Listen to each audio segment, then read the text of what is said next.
The effects of global warming. This exercise focuses on footnotes and insert citations. So footnotes are like a PS or by the way. They're additional information that you want the reader to be aware of, but not within a paragraph, maybe at the bottom of the page. So the very first footnote will go in paragraph 1 at the end of the paragraph where it has these changes. And then you'll click, so you're after the period, click references and insert footnote. What it does automatically, it gives you a raised superscript 1, and it brings you to the bottom of the screen where you're going to type the information that goes in there.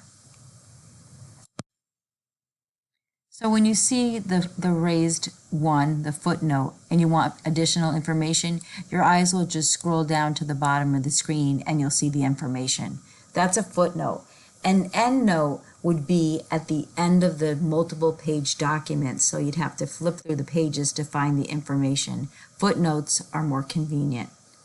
The next footnote is on page 2, and it's in the paragraph hurricanes, and it's after 35 years. Insert footnote. This will be automatically number 2, so if I just hover up, you'll see the 2, and then you'll type the information at the bottom here for footnote number 2. So we've completed 2 footnotes for this particular document. Now we'll move to citations. And insert citations are when you're giving credit to something that's borrowed from either a textbook or a journal or web page. So on this one, I'm going to go back up to page 1, and it's going to go after pollutants. Now, just to remind you, on footnotes, it was after the period. Citations, it goes before the period. Now, before I go ahead and do an insert citation, go to your instruction sheet and copy the very first, for pollutants, that URL, because you're going to need that address. So then you'll choose Insert Citation, add a new source, and this is a website, so that's fine, but you need to make sure that all of the labels are available, so click Show All Bibliography Fields, and while I still have that fresh copy, I'm going to scroll down to URL and Control V, paste it in there. Then we'll go back and we'll start filling in the information. Once the information is filled in, go ahead and click OK, and in parentheses you should have Oxford references.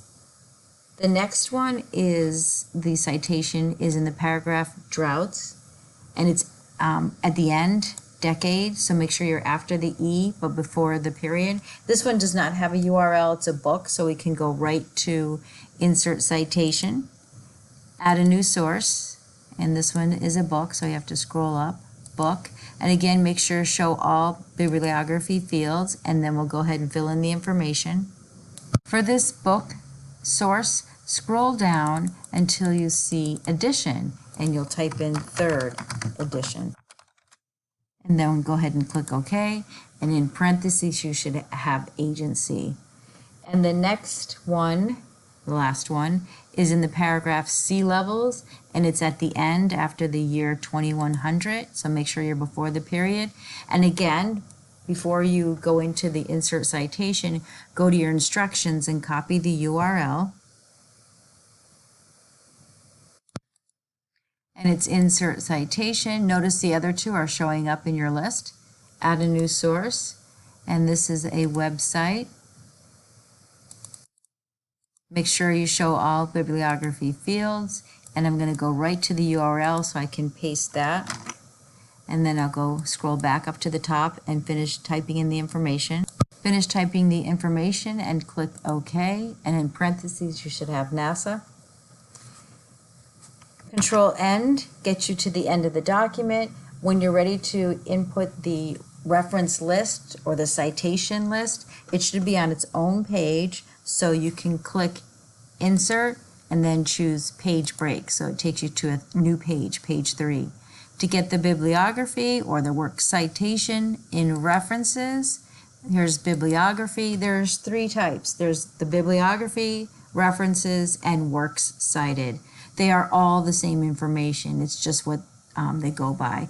My day, it used to be bibliography, then at some point it changed to references. Now the go-to insert citations are works cited. So go ahead and click that, and you should have the 3 that you just filled in alphabetic order. And it has the hanging indent effect.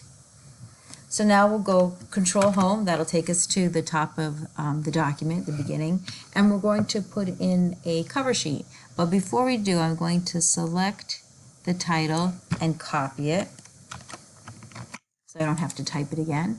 And then in Insert, Cover Page, and you can select any style cover page you like. I'll go with WISP. For the date, if you click it, you can choose today's date or any other date. For document title, I'm going to Control V, and that'll put the title, but I'm going to make it larger, and that's up to you if you want to make it larger. And I also want to change the color of the font. And for the subtitle, there isn't one, so to delete it, click the subtitle little tab, and it changes it to blue. Then on the keyboard, just press delete, and delete again. If you scroll down, you want to put in your name as the author. And for company name, if you click company name and then click the word company, you can press delete and get rid of that again and the blank space. So there's your cover sheet, very professional looking.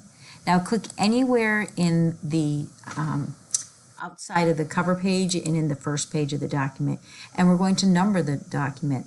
So choose Insert and then select Page Number, and you want it at the bottom, and you have different places or even styles, so you can scroll down and select any type of page numbering you'd like. I think I'm going to go with this one. And there you have it. So right now you're in the footer. To exit the footer and go back to your document, notice the document is faded out because you're active in the footer. You can click Close Header and Footer, and it takes you back to the document.